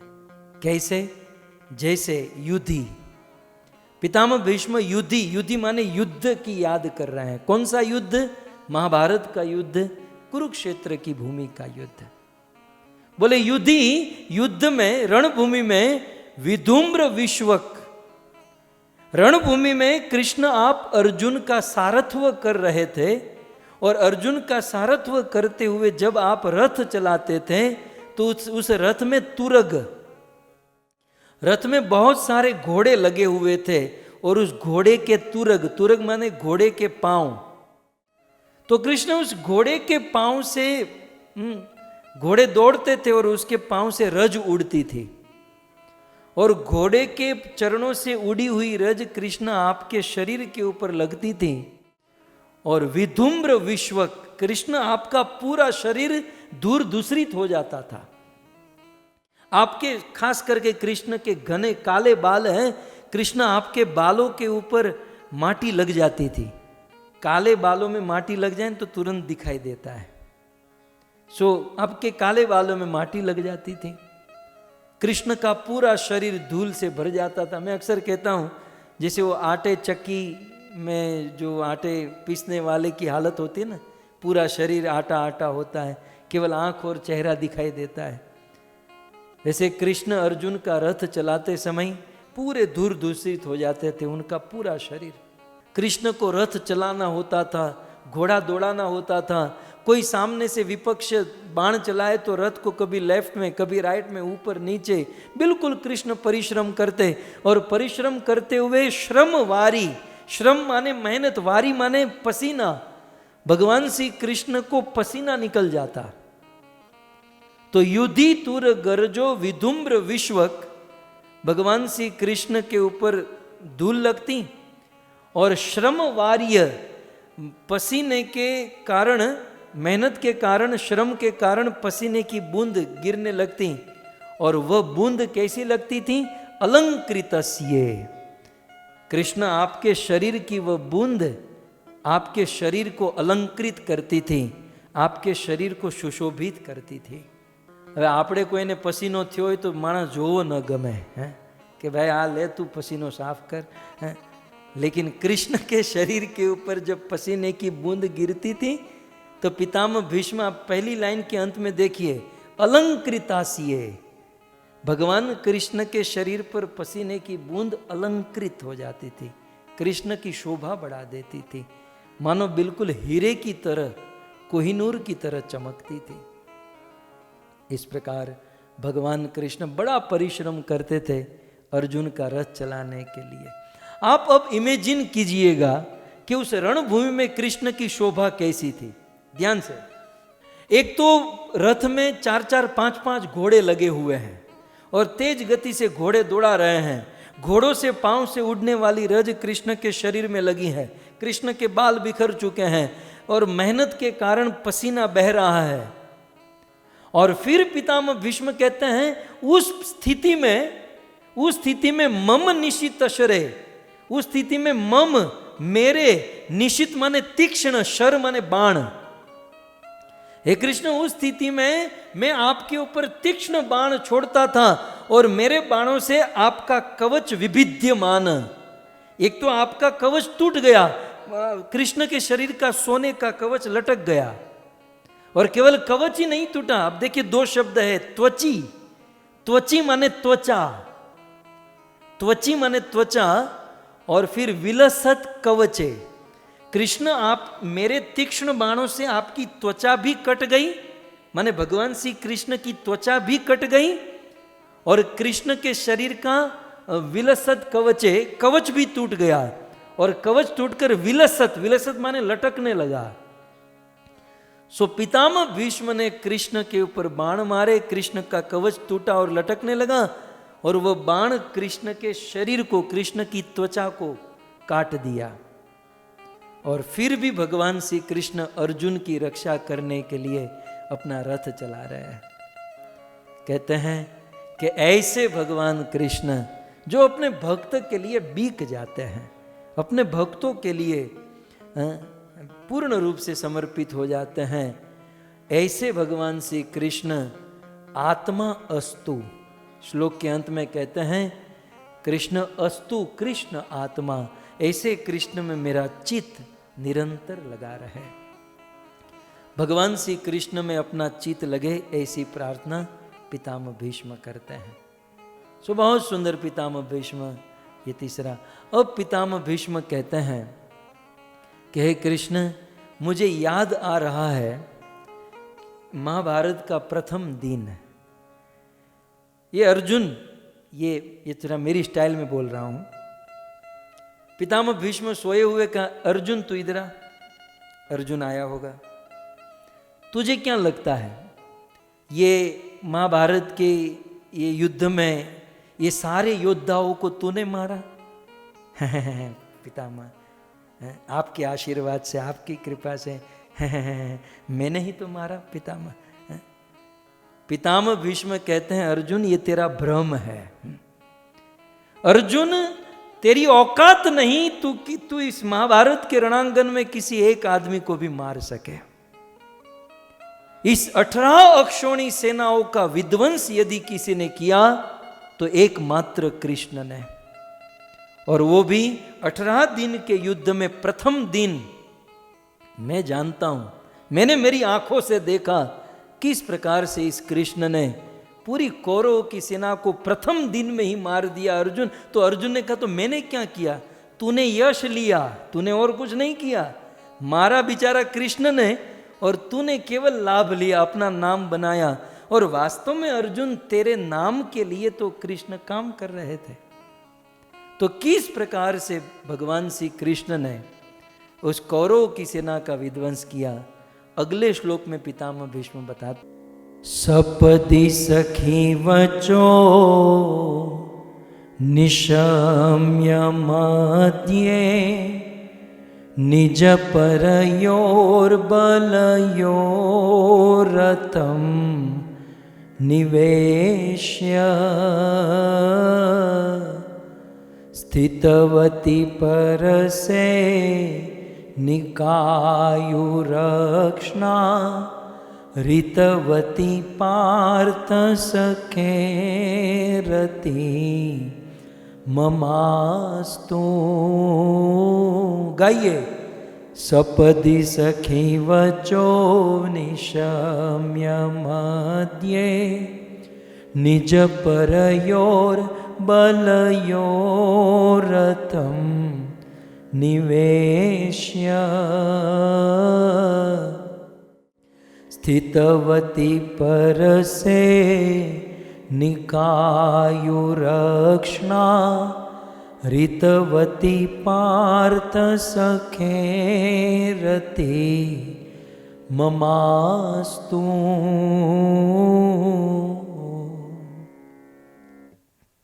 पितामह भीष्म को महाभारत के युद्ध के प्रथम दिन की बात याद आ रही है। पितामह भीष्म कहते हैं, कृष्ण मुझे याद है वह दिन। कौन सा दिन? जब प्रथम दिन था महाभारत का, दोनों सेना आमने सामने खड़ी थी और उसी समय अर्जुन ने बिल्कुल वीर मुद्रा में खड़े रहकर आपको आदेश दिया। क्या कहा था अर्जुन ने? सेनयोर उभयोर मध्य रथम स्थापित में अच्युत यावत देता निरीक्षे हम योद्धु कामान अवस्थितान। हे कृष्ण, मेरा रथ दोनों सेनाओं के बीच में ले जाकर कर खड़ा करो, ताकि मैं देख सकूं कि मेरे साथ युद्ध करने की कामना किन किन लोगों के अंदर है। इस प्रकार जैसे ही कृष्ण ने यह बात सुनी, भारत में जब कोई मालिक अपने ड्राइवर को, कार ड्राइवर को कहता है कि जरा यहाँ आगे पार्किंग में खड़ा कर दे, जी मालिक, तो यहाँ पर पितामह भीष्म कहते हैं जैसे अर्जुन ने कहा कि सेनियोर उभयोर मध्य, तो सपदी, सपदी माने झटपट, शब्द को पकड़िएगा भक्तों। सपदी माने झटपट, माने तुरंत। जैसे मालिक की आज्ञा हुई, अर्जुन ने कहा दोनों सेना के बीच में रथ लेकर आओ, तो झटपट तुरंत ही सखी वचो, सखी माने अपने सखा अर्जुन के वचो वचन को निशम्य सुनकर, अर्जुन के वचन को सुनकर सपदी झटपट तुरंत ही मध्य, किसके मध्य में? तो नीज अपनी सेना और परयो, नीज माने अपनी, परयो माने पराये की, और बल, बल माने फोर्स, फोर्स माने सेना। आज भी हमारे वहां फोर्स कहते हैं ना, मिलिट्री फोर्स, तो फोर्स माने बल, बल माने सेना, तो यहां पर बलयो। सो वहां पर कौरव और पांडवों की सेना खड़ी थी, और कौरव और पांडवों की सेना के मध्य, बीच में भगवान श्री कृष्ण ने अपना रथ खड़ा कर दिया। लेकिन एक बहुत सुंदर बात जो दास को बहुत अच्छी लगी, यहां पर पितामह भीष्म क्या कहते हैं? कृष्ण, आपने अपना रथ निज बलयो और पर बलयो, पहले शब्दों को पकड़िए, ये बल जो है ना दोनों के साथ लगेगा। निज बल, निज बल माने सेना, निज अपनी सेना और पर बल पराये की सेना। इसका अर्थ यह है कि भगवान श्री कृष्ण पांडवों की सेना को अपनी सेना मानते थे। क्या कहते हैं? निज बलयो। यद्यपि भगवान सबके प्रति सम है, याद रहे। रामायण में कहते हैं भगवान, सब मम प्रिय मम सब उपजाया, सब पर मोर बराबर दाया। सभी जीव मेरे अंश है, ममे वांश जीव लोके, और मेरे अंश होने के कारण मैं सबको प्रेम करता हूं, मेरा सबके प्रति स्नेह है। सब मम प्रिय, क्यों? क्योंकि सब मम उपजाया, क्योंकि सब मेरे ही अंश है, मेरे से ही पैदा हुए, प्रकट हुए हैं। और सब पर मोर बराबर दाया, सबके ऊपर मेरा बराबर प्रेम, मेरा बराबर स्नेह है। और भगवत गीता में भी कृष्ण ने कहा, समोहम सर्वभूतेषु न मे द्वेष्यो अस्ति न प्रियो अस्ति। लेकिन फिर भी भगवान सबके प्रति सम है, लेकिन फिर भी कृष्ण अर्जुन की सेना को निज, ये अपनी सेना है, और दुर्योधन की सेना ये पराये की सेना है। ये कृष्ण के मन में अपना पराया कब होने लगा है? लेकिन हमारे भगवान का स्वभाव है कि ये भजंती तू माम भक्तिया। गीता में कृष्ण कहते हैं कि मैं सबका सुहृद हूं, मैं सबसे प्रेम करता हूं, लेकिन अर्जुन जो मेरा भजन करते हैं उसे मैं अपना समझता हूं। और कृष्ण ने एक बार हमें अपना समझ लिया, फिर तो कहना ही क्या। एक और आप ये देखिए कि पूरी दुनिया की चाटुकारी करो, दुनिया की सेवा करो, सबको मस्का पॉलिश करो, और पूरी दुनिया आपको अपना मानेगी ही नहीं। आप उस वहम में रहना ही मत, क्योंकि एक जोड़ेंगे 10 टूटेंगे, ये दास का अनुभव है। तो ये दुनिया कभी न किसी की हुई न होने वाली है। लेकिन फिर भी मान लो कि पूरी दुनिया आपको अपना मानती है, तो आप क्या पाओगे, आप क्या हासिल कर पाओगे?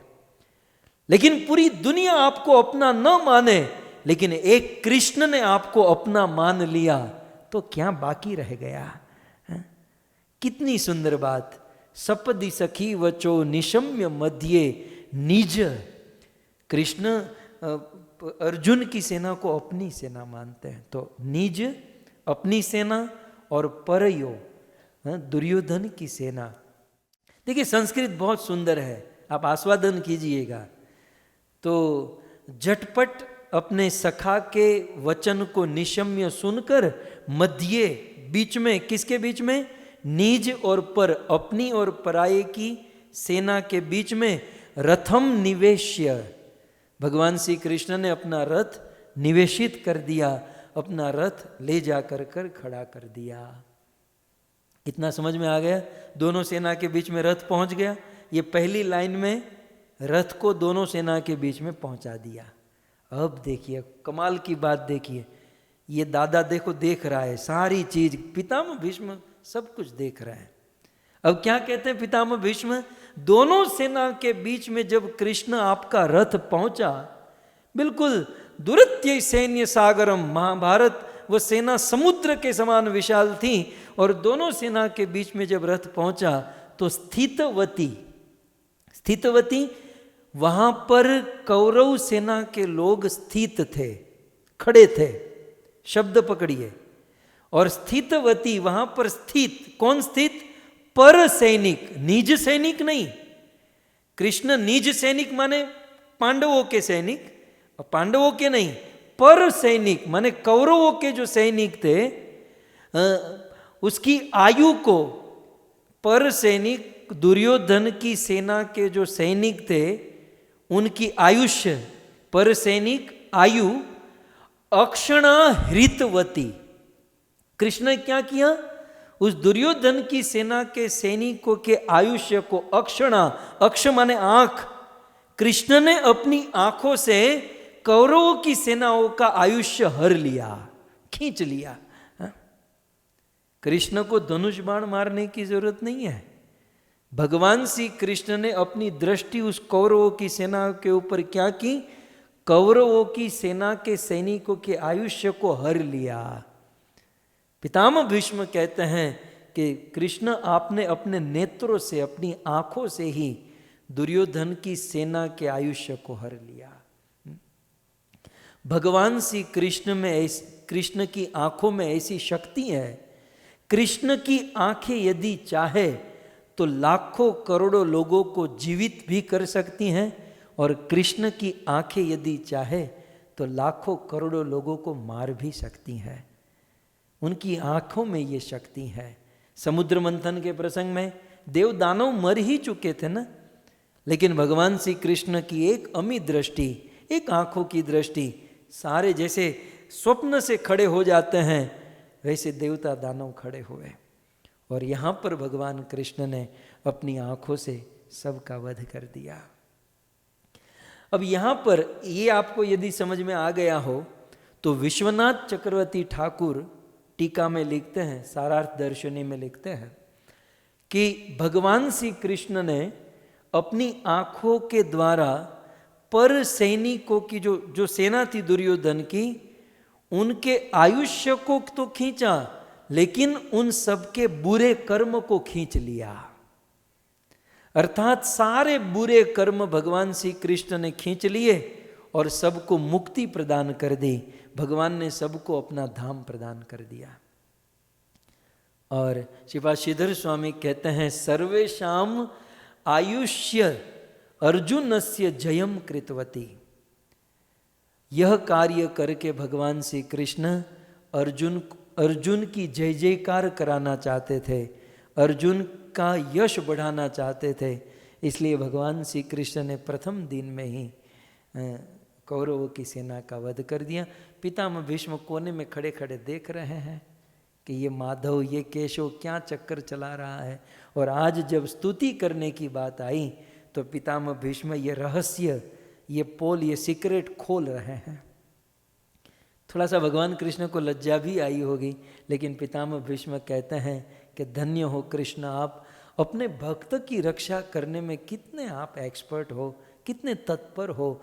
ऐसे पार्थ सखे, देखिए फिर से, ऐसे पार्थ सखे पृथा के पुत्र अर्जुन और अर्जुन का सखा कृष्ण में रतिर ममास्तु, मेरी रति अस्तु, मेरी रति हो जाए, मेरी गति हो जाए, मेरा प्रेम हो जाए। इस प्रकार पितामह भीष्म स्तुति करते हैं। और अब पितामह भीष्म ये कहना चाहते हैं कि कृष्ण, आपने अर्जुन के बाहर के शत्रु का तो वध कर दिया। और एक बात कहें, बाहर के शत्रु को मारना कोई मुश्किल नहीं है। AK-56 होते ना, राइफल, गन, बंदूक, थोड़ी सी गोलियां चला दो, बंदूक मार दो, बंदा मर जाता है। इतने नहीं जैसे कोरोना से भी आदमी मर जाता है। बाहर के स्थूल आदमी को, स्थूल शत्रु को मारना कोई बड़ी चीज नहीं है। पितामह भीष्म कहते हैं कृष्ण, आपने अर्जुन के बाहर के शत्रु को तो मारा, लेकिन उसी महाभारत के युद्ध में आपने अर्जुन के अंदर के शत्रुओं का वध किया। अर्जुन के बाहर के शत्रु द्रोण, भीष्म, कर्ण, दुर्योधन, अश्वत्थामा, ये बाहर के शत्रु थे। आपने बाहर के शत्रु को तो मारा, लेकिन अर्जुन के अंदर का एक शत्रु था, और वो कौन था? ममता, मोह, माया, अज्ञान। ये जो अर्जुन के अंदर जो शत्रु बैठा था, भयंकर शत्रु, और ये शत्रु हम सब के अंदर बैठा है। तो कृष्ण, आपने अर्जुन के अंदर के शत्रु को भी मारा। मानो कृष्ण कहे, बूढ़ो कैसे मारा जरा बताओ तो। तो पितामह भीष्म स्तुति करते हुए अगले श्लोक में कहते हैं, व्यवहित प्रोतना मुखम निरीक्ष्य स्वजनवदाद्विमुखस्य दोषबुद्ध्या कुमतिमहरदात्मविद्ययाय चरणरति परमस्य तस्य मेस्तु। पितामह भीष्म बहुत सुंदर बात बताते हैं कि हे कृष्ण, व्यवहित पृतना, व्यवहित माने व्यवस्थित, पृतना माने सेना। ये पुतना नहीं है, पृतना, पृतना माने सेना। हे कृष्ण, दोनों सेना व्यवस्थित खड़ी थी। व्यवस्थित माने, आपने युद्ध देखा होगा, बिल्कुल व्यूह आकार में, अर्ध गोलाकार, अर्ध चंद्राकार आकार में सब कुछ व्यवस्थित खड़ी थी। तो व्यवस्थित खड़ी हुई पृतना, सेना, दोनों सेना के बीच में जब अर्जुन का रथ खड़ा हुआ तो सामने खड़ी हुई कौरवों की सेना को अर्जुन ने निरीक्ष देखा। और जैसे ही अर्जुन ने निरीक्षण किया तो अर्जुन स्वजन वधा, अपने स्वजनों के वध को करना ये गलत है, ऐसी बुद्धि उनके अंदर प्रकट हुई। अर्जुन के मन में दोष उत्पन्न हुआ। क्या? बोले, ये अपने ही स्वजनों को, संबंधियों को मारना ये गलत है। और फिर अर्जुन युद्ध के प्रति विमुख हो गए। अर्जुन भगवान श्री कृष्ण से अनेकों प्रकार के तर्क देने लगे कि हे कृष्ण, कृष्ण हमें युद्ध नहीं करना चाहिए। द्वष्ट्वेम स्वजनम कृष्ण युयुत्सु समुपस्थितम सिदंती मम गात्राणि मुखम च परिशुष्यति। हे कृष्ण, अपने ही स्वजनों को मेरे सामने इस युद्ध भूमि में उपस्थित देखकर, बिल्कुल निकट उपस्थित देखकर कृष्ण मेरे अंग कांप रहे हैं, मेरा गला सूख रहा है, कृष्ण मुझे चक्कर आ रहे हैं। मुझे ऐसा लगता है कि हमें युद्ध नहीं करना चाहिए। कृष्ण ने कहा युद्ध क्यों नहीं करना चाहिए? अर्जुन कहते हैं यद्यपि एते न पश्यन्ति लोभो अपहत चेतसः। हे कृष्ण, यद्यपि लोभ के कारण ये कौरवों को और खास करके दुर्योधन को लोभ हो गया है, और लोभ के कारण दुर्योधन और उनकी सेना होने वाले विनाश को देख नहीं पा रही है। एक बहुत सुंदर बात अर्जुन ने कही कि लोभ के कारण व्यक्ति 3 वस्तु के प्रति अंधा हो जाता है। यद्यपि एते न पश्यन्ति लोभोपहत चेतस कुलक्षय कृतम दोषम मित्र द्रोहे च पातकम। लोभ के कारण सबसे पहला दोष कुलक्षय, अपने कुल का क्षय हो जाएगा, अपनी परंपरा नष्ट हो जाएगी। व्यक्ति को इस बात का विचार नहीं रहता लोभ के कारण। और दूसरा, लोभ के कारण व्यक्ति अपने मित्र के प्रति भी द्रोह कर देता है। एक मित्र दूसरे मित्र को कपट करता है, छल कर लेता है। क्यों? क्योंकि लोभ है। और लोभ के कारण व्यक्ति पाप तक को नहीं देखता, हो जाए तो भले हो जाए। लोभ जो है वो पाप करा देता है, मित्र से द्रोह करा देता है और अपने कुल का पतन करा देता है। अर्जुन कहते हैं कृष्ण यद्यपि एते न पश्यन्ति, यद्यपि ये लोग नहीं देख पाते लेकिन हम तो देख पाते हैं। कथम ज्ञेय अस्माभि पाप दस्मान निवृत्ततम कुलक्षय कृतम दोषम प्रपश्यन्ति जनार्दन। हे कृष्ण, आप तो दूसरों का दुख दूर करने वाले हो, और जब आज आपको ये दुख नहीं दिखाई दे रहा, यदि ये युद्ध होगा, अर्जुन के तर्क देखो, भयंकर तर्क। अर्जुन कहते हैं कृष्ण ये युद्ध होगा तो कितनी बड़ी तबाही हो जाएगी, जानते हैं आप? ये युद्ध होगा और इस युद्ध में जितने भी छोटे बड़े लोग भाग लिए हैं, कुल के कुल का विनाश हो जाएगा। और कुलक्षये प्रणश्यन्ति कुल धर्मा सनातना धर्मे नष्टे कुलम कृष्यत अधर्म अभिभवत्युता।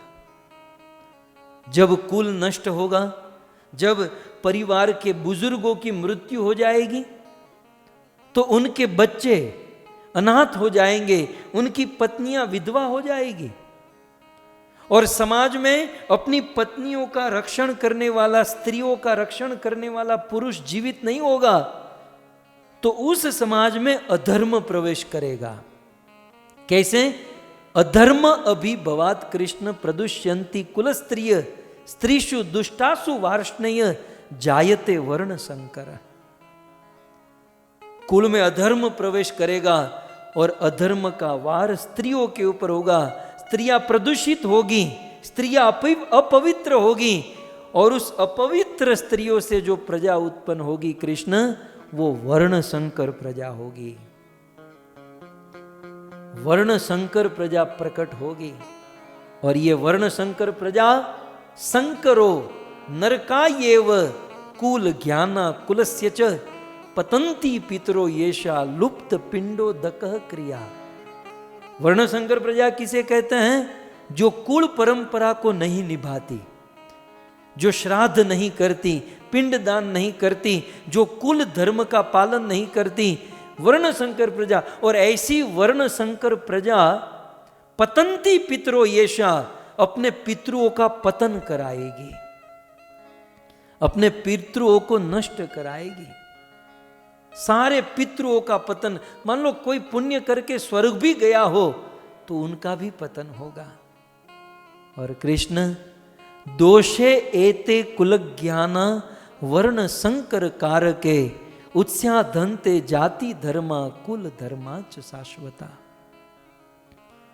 कृष्ण, ये सारे कुल का दोष, पतन का दोष हमें लगेगा, इसलिए कृष्ण हम युद्ध नहीं करेंगे।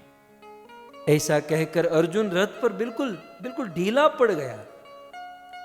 कृष्ण ने थोड़ा सा उत्साह दिया, अरे भाई युद्ध करने आए, अर्जुन खड़े हो जाओ, युद्ध करो।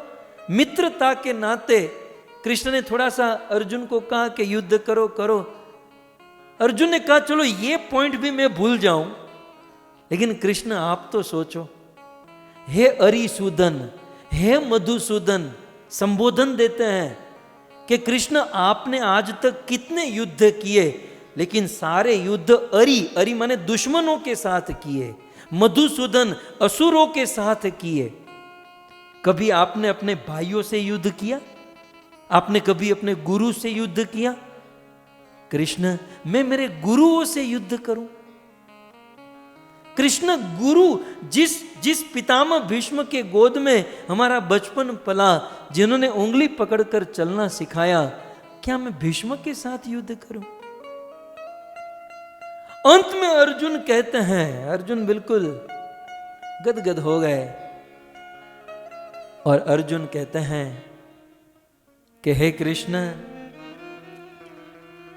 कृष्ण गुरु न हत्वा ही महानुभावान शयम भोक्तुम भैक्ष्मी अपीह लोके हत्वार्थ कामास्तु गुरु निहैव भुंजीय भोगान रुधिर प्रदिग्धान।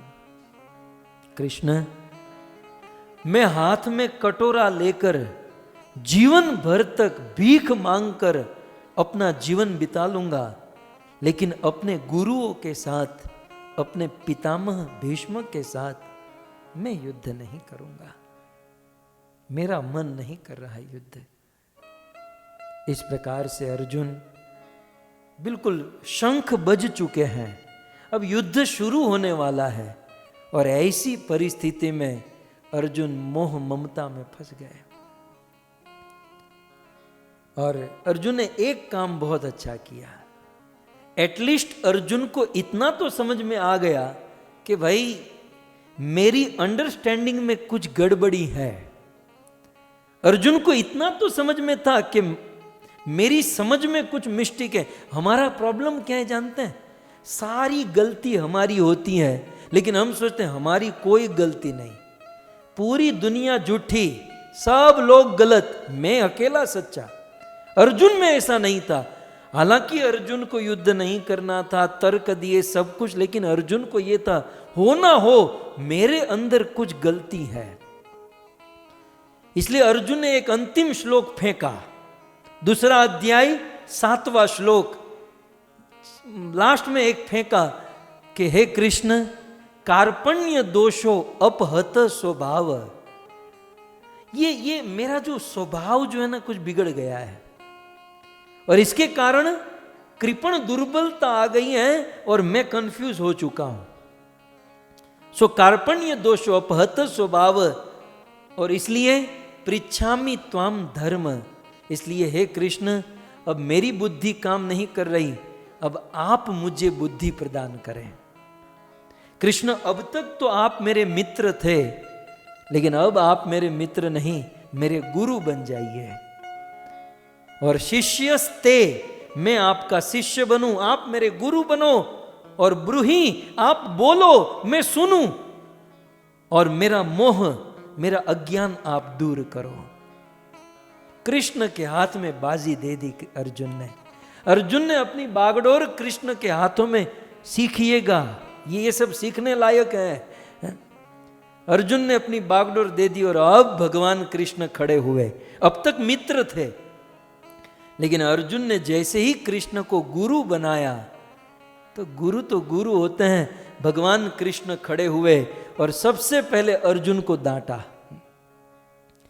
अशोच्यानन्व शोत्सत्वम प्रज्ञावादांश भाष्य से, बड़े बड़े पंडितों की तरह बात कर रहा है, बड़ी बड़ी विद्वत्ता झाड़ रहा है।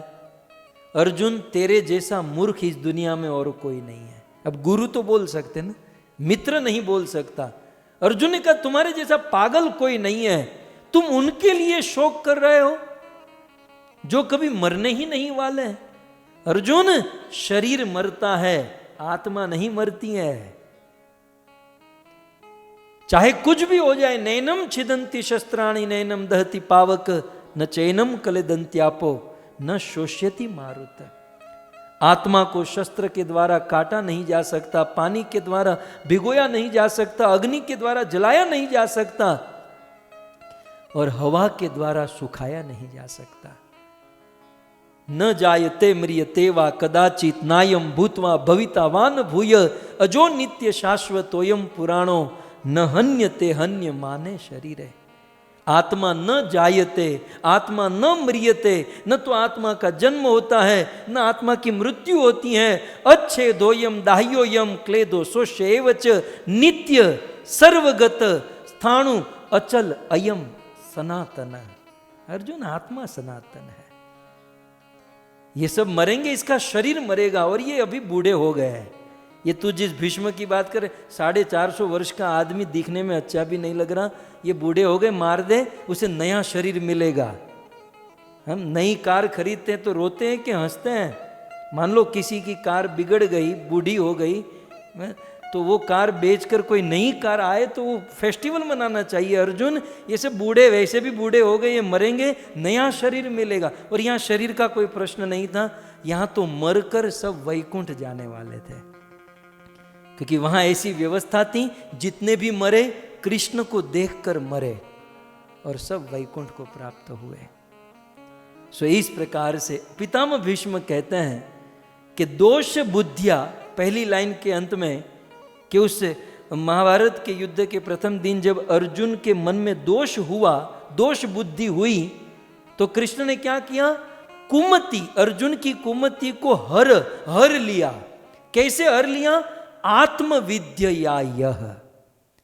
भगवान श्री कृष्ण ने अर्जुन की बुद्धि को आत्मविद्या प्रदान करके हर लिया। और अर्जुन की ही नहीं, एक बात याद रखिएगा, भगवान श्री कृष्ण ने अर्जुन की ही नहीं, अर्जुन जैसे करोड़ों करोड़ों लोगों की मति को, अज्ञान को, मोह माया और ममता को हर लिया। और कृष्ण ने जो भगवत गीता का ज्ञान प्रदान किया है, वो गीता जुग जुग तक अनंत अनंत लोगों को अज्ञान से मुक्त करेगी, मोह माया ममता से मुक्त करेगी और परम सुख प्रदान करके ईश्वर की प्राप्ति करा देगी। कहते हैं कि कुमति को हर कर आत्मविद्या प्रदान की, भगवत गीता का ज्ञान प्रदान किया। ऐसे भगवान श्री कृष्ण में चरण रति, ऐसे कृष्ण के चरणों में परमस्य तस्य अस्तु, मेरी प्रीति हो जाए, मेरा प्रेम हो जाए। तो इस प्रकार पितामह भीष्म स्तुति करते हुए महाभारत के युद्ध को याद करते हैं। अब आने वाले कल पितामह भीष्म को महाभारत के युद्ध के 9वें दिन की याद आएगी, जिस दिन भीष्म और अर्जुन का सामना हुआ था। और घमासान, जो महाभारत का सबसे भारी युद्ध था, उस 18 दिन के युद्ध में एक दिन ऐसा आया कि सब लोगों ने अपने हाथों से हथियार रख दिए और उस रणांगन में प्रत्येक व्यक्ति की आंखों से आंसू की धारा बही। और ये वही दिन था जिस दिन पितामह भीष्म धराशायी हुए। तो ये सारी कथा आएगी। आप सभी भक्त बड़े धैर्य से, बड़े भाव से इस कथा को श्रवण कर रहे हैं। यद्यपि भागवत कथाओं में ये स्तुति 2, 5, 10 मिनट में तो अच्युतम केशवम हो जाती है, इतना विस्तार नहीं होता, लेकिन आप सबकी श्रद्धा को देखकर, भावना को देखकर मैं साहस कर रहा हूँ इसकी व्याख्या करने का। फिर भी मैं पूर्ण रूप से तो नहीं कर पा रहा, इसमें बहुत सारी टीकाएं, आचार्य, लेकिन फिर भी श्लोकों के अर्थ को आप सब समझ रहे हैं, भाव को समझ रहे हैं और आनंद ले रहे हैं। श्री चैतन्य महाप्रभु ने श्रीमद् भागवत को इसी प्रकार से पढ़ना चाहिए, सुनना चाहिए, सीखना चाहिए, ये हमें समझाया है। बाकी समाज में, लोक में जो भागवत होता है, भागवत का तो फल होता ही है, लेकिन इस प्रकार से भागवत के प्रत्येक श्लोक को गहराई में जाकर हम समझें। यदि एक श्लोक भी हमें समझ में आ गया ना, तो पूरा भागवत समझ में आ गया। क्योंकि मैं अक्सर कहता हूं, भागवत के प्रत्येक श्लोक पूरा भागवत है। अरे श्लोक छोड़ो, भागवत का एक शब्द में पूरा भागवत भरा है। केवल एक शब्द समझ जाए, एक श्लोक समझ गया है तो जीवन धन्य हो जाए। और पूरा भागवत सुनते रहे, इसने इसको मारा, ये किया, वो किया, लेकिन कुछ समझ में न आए तो उसका कोई मतलब नहीं है। तो आप सब, मैं तो मेरी प्रसन्नता ये व्यक्त कर रहा हूं कि धैर्य से सुन रहे हो। So thank you very much. धन्यवाद आप सभी भक्तों का, और विशेष धन्यवाद हमारे परम हरि प्रभु और हरि लीला माता के पूरे परिवार को कि जिन्होंने इसका आयोजन किया और आप सब एक साथ बैठकर इस कथा का भाव से आस्वादन कर रहे हैं। धन्यवाद। हरे कृष्णा। ग्रंथराज श्रीमद् भागवतम महापुराण की, श्री कृष्णचंद्र भगवान की, जगत गुरु शिल प्रभुपाद की, निताय गौर प्रेमानंदे। जय जय श्री राधे, जय जय श्री राधे, जय जय श्री राधे।